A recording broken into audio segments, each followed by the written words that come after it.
नमस्कार, स्वागत है आप सभी का। आप देख रहे हैं एनएमएफ न्यूज, आपके साथ मैं हूं नम्रता चौधरी। महाराष्ट्र में वो हुआ है जो बाला साहेब ठाकरे नहीं कर पाए और ये काम कर दिखाया है देवेंद्र फडणवीस ने। ये बयान है राज ठाकरे का और ये बयान ऐसे मंच पर दिया गया जहां पर उनके भाई उद्धव ठाकरे भी मौजूद थे। 20 साल पहले दोनों ने अपनी राहों को अलग किया था और अब चूंकि आप जानते हैं बीएमसी के चुनाव होने हैं और इसी के साथ मराठी और हिंदी का मुद्दा उठाते उठाते दोनों भाइयों ने एक साथ मंच पर आगे आकर बयान दिया है और इसी में राज ठाकरे ने सीधे तौर पर कह दिया कि दादागिरी हम किसी की सहेंगे नहीं और अगर कोई करेगा तो हम उसे सहेंगे नहीं। इसके बाद उन्होंने कहा कि हिंदी बहुत अच्छी भाषा है लेकिन आप इसे किसी पर थोप नहीं सकते हैं। आज इसी पर चर्चा करेंगे। मेरे साथ मेरे वरिष्ठ सहयोगी पंकज प्रसून मौजूद हैं। पंकज जी, महाराष्ट्र की सियासत में घमासान मचा हुआ है। अब से कुछ दिन पहले ये मुद्दा उठा मराठी बनाम हिंदी और आज की जो तस्वीर सामने आई उसमें राज ठाकरे उद्धव ठाकरे एक मंच से बात करते हुए नजर आए तो महाराष्ट्र के साथ साथ देश की जनता दो खेमों में बट गई। एक ने कहा दोनों फेलियर से एक साथ आ गए हैं तो दूसरी तरफ कहा गया कि नहीं, ये बड़ी चुनौती है। कैसे देखते हैं आप इसे? नम्रता, 20 साल बाद आए हैं दोनों भाई, तो दोनों जब साथ आए हैं तो कुछ एक लॉन्च पैड चाहिए ना। जब भी किसी बड़े हीरो की एंट्री होती है या इस तरह के बड़े स्टार के बेटे आते हैं तो बैकग्राउंड में कुछ म्यूजिक बजता है और वो यहां पे ये वो म्यूजिक कुछ नहीं है, मराठी बनाम गैर मराठी भाषा विवाद है। अब जब ये दोनों आए तो बताइए किस मुद्दे पर आते, आखिर माहौल कैसे बनता, कौन सा वो विषय है जिसपे माहौल बनाते? क्या हिंदुत्व? नहीं, क्योंकि उद्धव ठाकरे ने कांग्रेस के साथ जाके, एनसीपी के साथ जाके और जो म्यूनिसिपैलिटी में यह कहकर कि मुस्लिम मेयर बनना चाहिए, इन्होंने अपने हिंदुत्व वाली क्रेडिबिलिटी खत्म कर दी। दूसरा विषय हो सकता था कि दोनों डेवलपमेंट को इश्यू बनाते, लेकिन डेवलपमेंट में ये राज करके दिखाई दिए कि कितना डेवलपमेंट किए। तो एक भाषा विवाद ऐसी चीज है, ऐसा मुद्दा है जिसपे दोनों अगर आते तो एक बैकग्राउंड म्यूजिक, लॉन्च पैड वो तैयार होता है राजनीतिक रूप से, और इसलिए ये इस विषय को खड़ा किया गया इन दोनों के ऑफिशियल आने से पहले। दूसरी बात यह है कि बीएमसी के इलेक्शन आने वाले हैं, तो बीएमसी के इलेक्शन में हर बार जब आप देखेंगे पिछले कुछ इलेक्शन से ले लीजिए तो ये मराठी बनाम हिंदी या मराठी मानुस बनाम यूपी बिहार वाले भैया, और इस बार मराठी बनाम बाकी सारे लैंग्वेज, चाहे वो गुजराती हो, मारवाड़ी हो, हिंदी वगैरह सब जोड़ लिए। और ये बीएमसी के लिए, बीएमसी चुनाव को देखते हुए मराठी वोटों को एकजुट करने की कवायद है और उसलिए सारा कुछ किया जा रहा है। जो सबसे महत्वपूर्ण बात इसमें, जिस तरह की भाषा का इस्तेमाल कर रहे हैं और कह रहे हैं, उद्धव ठाकरे का मैं भाषण सुन रहा था, उन्होंने कहा कि भाजपा कहती है एक देश एक विधान एक संविधान। तो उन्होंने कहा कि एक विधान और एक संविधान और एक चिन्ह, निशान। तो निशान तो उन्होंने कहा कि वो तो तिरंगा होगा, बीजेपी का झंडा नहीं जिससे हम लोग अपने गंदे बर्तन साफ करते हैं, ये उद्धव ठाकरे ने कहा है।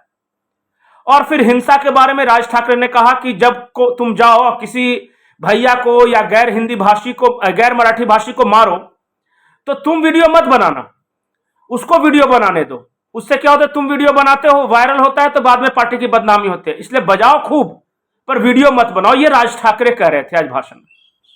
ये सरासर गुंडागर्दी है और इसके अलावा कुछ नहीं है। ये बीजेपी के हिंदुत्व, जो बटेंगे तो कटेंगे वाले फॉर्मूला की काट है, मराठी बनाम गैर मराठी हिंदू। क्योंकि मुसलमान को तो पता है कि वो तो झक मार के देगा ही वोट, वो कहां जाएगा।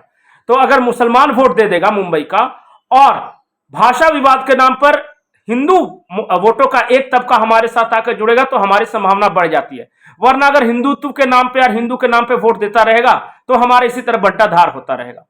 आखिरी और महत्वपूर्ण विषय, ये उद्धव ठाकरे या राज ठाकरे आए क्यों और आपस में अलग क्यों हुए थे? अलग इसी बात पे हुए थे ना राज ठाकरे उद्धव ठाकरे कि बाला साहब ठाकरे के बाद शिवसेना को कौन चलाएगा, और दोनों ने अलग होकर देख लिया, दोनों में से दोनों किसी की पार्टी नहीं चली। उद्धव ठाकरे भी रसातल में चले गए और राज ठाकरे भी। अब दोनों की चिंता अपने अपने बेटों की है। दोनों अपने बेटों के करियर के लिए ज्यादा परेशान हैं, इसलिए आए हैं, क्योंकि इनको जो पाना था वो पा लिए। आदित्य ठाकरे बार बार लॉन्च रीलॉन्च किए जाने के बावजूद भी ऋतिक रोशन की तरह जब फादर लॉन्च करता है तो सिर्फ वही फिल्म सफल होती है, बाकी तो सफल होती नहीं। कई तरह के विवाद में वो फंसे हुए हैं, चाहे वो मीठी नदी वाला घोटाला हो या सुशांत सिंह राजपूत वाला हो, कई तरह के विवादों में उनका नाम आया है, ड्रग्स वगैरह सब में।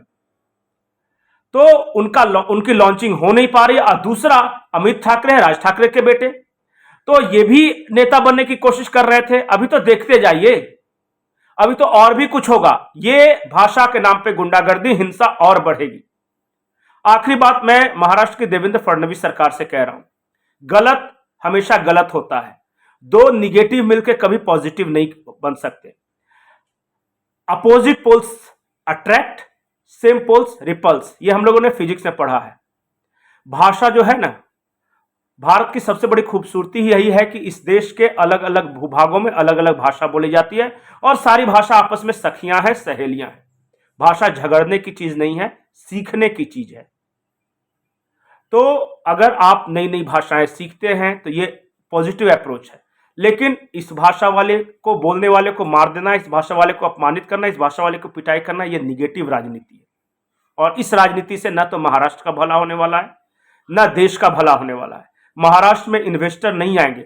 मैं कल की एक तस्वीर देख रहा था, शायद कल की या पहले की तस्वीर है, लेकिन लगाई गई है कल सोशल मीडिया पे, मुकेश अंबानी के साथ राज ठाकरे और उद्धव ठाकरे, और नीचे कैप्शन लिखा गया था कि गरीब गुजरातियों से नफरत है लेकिन पैसे वाले गुजरातियों से कोई समस्या नहीं। और यह भी उसमें लिखा गया था कि मुकेश अंबानी निश्चित रूप से मराठी में बात नहीं कर रहे होंगे।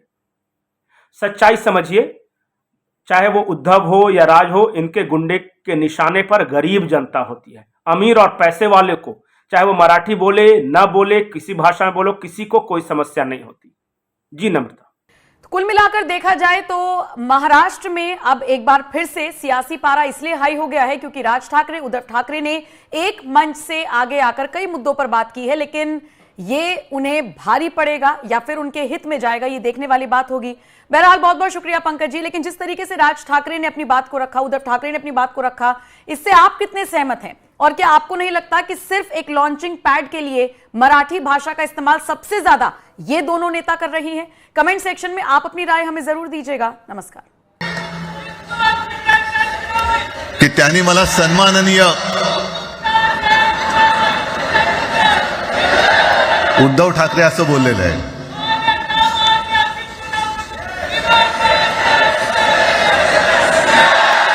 ठीक आहे, आणि साहजिकच आहे की त्याचंही कर्तृत्व आपण सर्वांनी पाहिलेलं आहे।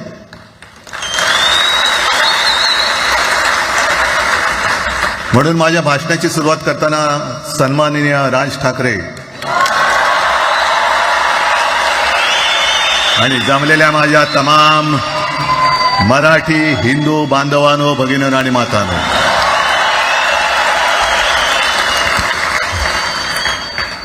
अप्रतिम मांडणी राजनी केलेली आहे। माझ्या भाषणाची काय आवश्यकता आहे असं मला वाटत नाही, कारण आजच्या कार्यक्रमाची घोषणा झाल्यानंतर साहजिकच आहे सगळ्यांचं लक्ष हे आज भाषणाकडे आहे। पण वैयक्तिक मला असं वाटतं की आज आमच्या भाषणांपेक्षा आमचं एकत्र दिसणं हे महत्त्वाचं आहे। सर्वप्रथम इकडे समोर सगळेजण बसलेत, ज्यांनी ज्यांनी मराठी भाषेसाठी पक्षभेद विसरून एक मराठी माणसाची वज्रमूठ दाखवली, त्या सगळ्यांना धन्यवाद देतोय। दीपक पवार पण त्याच्यात आहेत, सगळेच आहेत, मुनगेकर साहेब आहेत, सुप्रियाताई आहेत, सगळेच आहेत। कोणाकोणीची नाही, महादेवराव बसले। महादेवराव आपल्याला सुद्धा बऱ्याच वर्षांनी पाहिजे, त्यावेळेला काय जानकर बी अनजान होते, असं होतं। पण एक गोष्ट नक्की की आमच्या दोघांमध्ये जो काही अंतरपाठ होता तो आनाजी पंतांनी दूर केला।